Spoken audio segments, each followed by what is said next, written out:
Shalom, shalom teman-teman dari Jemaat GBS Haleluya Palur, serta para sahabat yang masih senang dengan ibadah online. Sore ini kita akan mengadakan ibadah online. Untuk itu mari saudaraku, sahabat-sahabatku, mari kita tundukkan kepala, kita menghadap pada Tuhan. Haleluya Tuhan Yesus, Allah Bapa kami yang ada di dalam surga, Allah Bapa yang kami muliakan, Allah Bapa yang kami tinggikan. Tuhan Yesus, kami jemaat-Mu dari GBS Haleluya Palur akan mengadakan ibadah secara online Tuhan. Kiranya Engkau jamah kami, jamah jemaat-Mu satu persatu Tuhan. Haleluya, supaya kami mengadakan ibadah online dengan sukacita. Kami juga tidak lupa berdoa untuk Bapak Gembala kami, Bapak Sakaria, yang akan membawakan sebagian dari firman-Mu Tuhan. Haleluya Tuhan, kami yang tidak tahu apa-apa ini Tuhan, hari akan ketaburi dengan kekuatan firman-Mu. Kuduskanlah Pak Sakaria, kuduskanlah kami semua. Haleluya, sehingga kami dapat mengerti apa yang menjadi kata-kata dalam firman-Mu Tuhan. Sangat mudah diterima, menjadi mudah diterima oleh kami, dan kami ingin menjadi pelaku-pelaku firman-Mu Tuhan. Terima kasih Tuhan, terima kasih. Haleluya. Ibadah sore hari ini, ibadah online sore hari ini, kiranya Engkau yang menyertai kami semua Tuhan, sehingga ibadah ini menjadi berguna bagi setiap manusia, setiap kami yang mendengarkan segala sabda dan firman-Mu. Terima kasih Tuhan, terima kasih. Haleluya. Haleluya. Doa kami Tuhan, ibadah online sore hari ini kami serahkan hanya di dalam nama Tuhan Yesus Kristus, Allah kami yang hidup. Haleluya. Amin. Shalom. Selamat sore Bapak-bapak, Ibu-ibu jemaat GBS Haleluya Palur, dan juga sahabat-sahabat ibadah online dimanapun berada, baik yang ada di dalam negeri maupun yang ada di luar negeri. Selasa yang lalu kita belajar tentang menerapkan sukacita dalam kehidupan keseharian kita, dan hari ini kita akan memaksimalkan kuasa Yesus. Nah, Bapak Ibu, kita telah belajar tentang hebatnya Rasul Paulus yang mengajar kita untuk menerapkan sukacita di tengah-tengah kesulitan, sukacita di tengah-tengah kekurangan, dan kita telah menerimanya. Hari ini Rasul Paulus mengajak kita untuk belajar memaksimalkan kuasa Yesus di dalam hidup kita. Nah, mari kita baca Filipi 4 ayat 13. Segala perkara dapat kutanggung di dalam Dia yang memberi kekuatan kepadaku. Segala perkara dapat kutanggung. Pernyataan Rasul Paulus luar biasa. Mengapa demikian? Rasul Paulus bukan orang yang asal bisa ngomong, tetapi Rasul Paulus adalah orang yang bisa menerapkan firman Tuhan, menggunakan firman Tuhan di dalam setiap langkah kehidupannya. Kenapa? Karena Rasul Paulus bukan hanya sekedar kenal Yesus, tetapi Rasul Paulus memiliki pengalaman bersama dengan Yesus, memiliki pengalaman dibentuk oleh Yesus, sehingga dia berani mengatakan segala perkara dapat kutanggung. Bukan karena Rasul Paulus hebat, bukan karena Rasul Paulus kuat, tetapi karena ada Yesus yang ada di dalam kehidupannya. Nah, segala perkara. Mengapa dikatakan segala perkara? Karena di atasnya ayat 11 dan ayat 12 Rasul Paulus mengatakan, ayo praktek yuk, hidup di dalam kekurangan tapi sukacita bagaimana? Tetap senyum gembira bagaimana? Dan itu telah dipraktekkan. Kalau bergembira atau sukacita dalam keadaan kelimpahan, semua orang mungkin bisa. Di dalam kekurangan tanpa keluh kesah. Di dalam kekurangan justru dia itu mengucap syukur kepada Allah yang luar biasa. Kenapa? Di dalam kekurangan itu Rasul Paulus dapat menikmati indahnya kemurahan Allah di dalam hidupnya. Sekarang dia bersaksi, segala perkara dapat kutanggung. Ini dimulai dari Rasul Paulus yang ditangkap oleh Yesus melalui pengejarannya orang-orang Kristen ke Damsyik. Di tengah jalan Tuhan menangkap Rasul Paulus.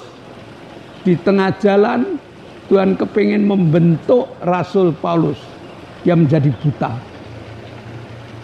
Di tengah kebutaan itu kesedihan muncul. Rasul Paulus yang biasanya tegar, Rasul Paulus yang biasanya membawa orang, Rasul Paulus yang biasanya itu punya kekuatan, saat itu dia lemah, tidak berdaya sama sekali. Bahkan untuk berjalan aja dituntun oleh orang. Hatinya menangis kepada Tuhan. Dan Tuhan pertemukan Rasul Paulus dengan Ananias yang sudah dibekali oleh Yesus. Doakan dia. Aku pengen menggunakan dia. Dari doa Ananias ini, Rasul Paulus dapat melihat kembali. Rasul Paulus punya sukacita kembali. Dan Rasul Paulus yang tadinya itu mengalami kelemahan, mengalami kelelahan, memiliki semangat yang berkobar-kobar lagi. Ada semangat baru.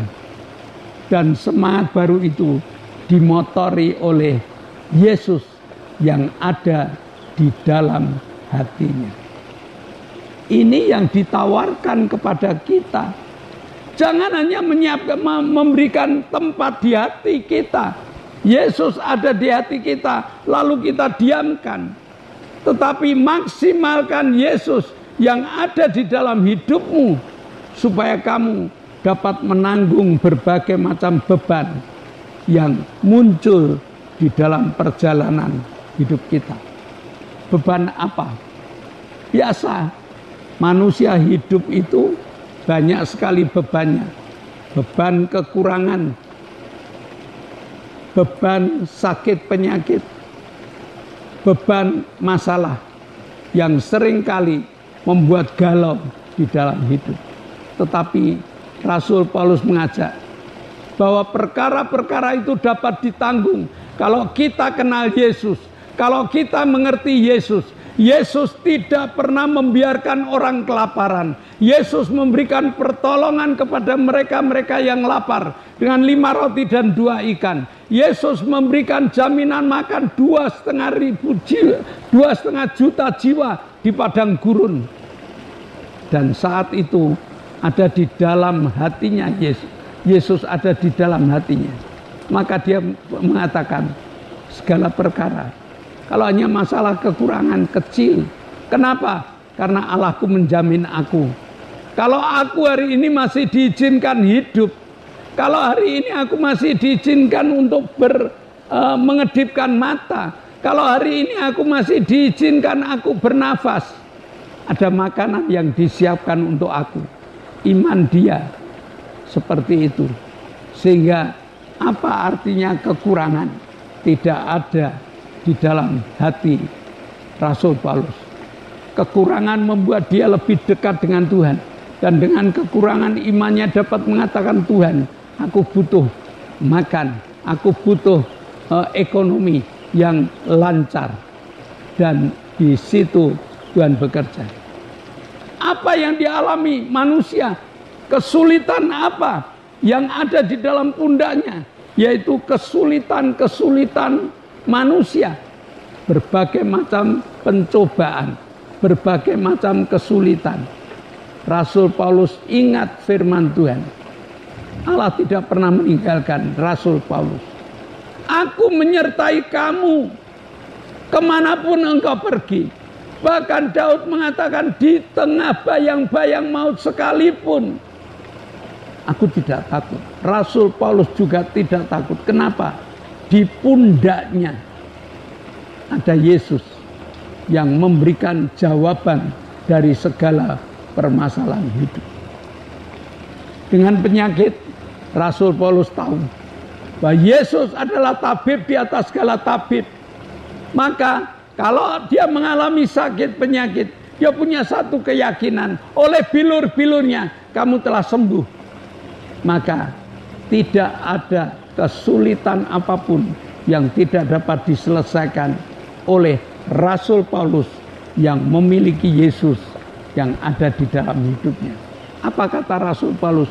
Hidupku ini kan bukan aku lagi, tetapi hidupku ini kan Kristus ada di dalam aku.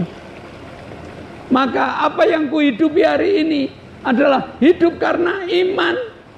Iman di mana Yesus sudah bersekutu di dalam hidupnya. Kalau Yesus sudah bersekutu di dalam hidupnya, ada satu pernyataan, segala perkara dapat kutanggung. Bukan karena gagah dan kuatku, karena Yesus yang ada di dalam hidupku. Jemaat, bagaimana kehidupan jemaat? Rasul Paulus mengajar segala perkara dapat ditanggung karena dia punya Yesus. Demikian juga kita. Kita harusnya juga dapat mengatakan, makin maksimal Yesus ada di dalam hidup kita, makin maksimal kekuatan dan penyertaan Allah di dalam setiap langkah kita. Amin. Mari kita berdoa. Bapa, kami mengucap syukur. Kau telah menyertai dan memberkati kami sehingga pengertian yang luar biasa segala perkara dapat kutanggung karena Engkau ada di dalam hidup kami. Meteraikan firman-Mu dalam hati, jiwa, dan roh kami, dan dalam nama Yesus kami telah berdoa dan mengucap syukur. Yang percaya katakan amin. Nah, shalom Bapak Ibu, kita telah selesai ibadah. Tetapi sebelum kita berpisah, ada beberapa pengumuman terlebih dahulu. Yang pertama, GBIS Haleluya Palur sudah mengadakan ibadah on-site, ibadah tatap muka, dengan jadwal minggu pagi jam 7 untuk anak sekolah minggu, minggu pagi jam 9 untuk ibadah umum atau ibadah raya. Yang kedua, Selasa jam 6 sore ada ibadah pendalaman Alkitab. Dan yang ketiga, ibadah cabang dan ibadah permata diadakan setiap hari Jumat. Jadi ada dua kegiatan, ada kegiatan permata, ada kegiatan cabang. Dimulai jam 6 sore untuk permata, setengah 7 untuk cabang. Dan doakan agar ibadah online tetap jalan. Doakan krunya sehat, krunya semangat, bahkan alat-alatnya awet. Saya rasa pengumuman cukup itu. Mari kita tunduk kepala. Kita akan akhiri, kita mengadakan doa syafaat. Bapa, kami mengucap syukur. Kau hadir di tengah kami. Kau mendengar seruan kami. Kami berdoa untuk Ibu Gito, untuk Arin, untuk Ibu Mintarsih, untuk Wagini, untuk Pak Min, untuk Pak Tris, dan juga untuk Pak Ishak. Jamaah Tuhan, sehingga mereka sembuh, dapat beribadah bersama dengan kami. Kami juga berdoa, mengucap syukur atas kesembuhan Pak Gito, atas kesembuhan Lili, dan juga Ibu Bambang. Mereka telah Kau sembuhkan, mereka siap untuk bersaksi tentang hebatnya Engkau. Terima kasih Bapak. Sebentar kami akan berpisah satu dengan yang lain. Namun kami percaya Engkau membuka tingkap-tingkap langit-Mu, bahkan mencurahkan segala berkat-Mu. Terimalah berkat untuk rumah tanggamu, berkat untuk usaha pekerjaanmu, berkat untuk rancangan-rancangan hidupmu, berkat jasmani, berkat rohani terus mengalir, dan mengalir limpah, sampai setiap orang pun mengatakan Engkau diberkati. Dan jika Engkau pulang, bawalah berkat dari Allah Bapa, cinta kemurahan dari Tuhan Yesus Kristus, serta persekutuan Roh Kudus menyertai engkau mulai hari ini sampai Maranatha, Tuhan Yesus datang yang kedua kali. Yang percaya katakan amin. Shalom. Tuhan memberkati.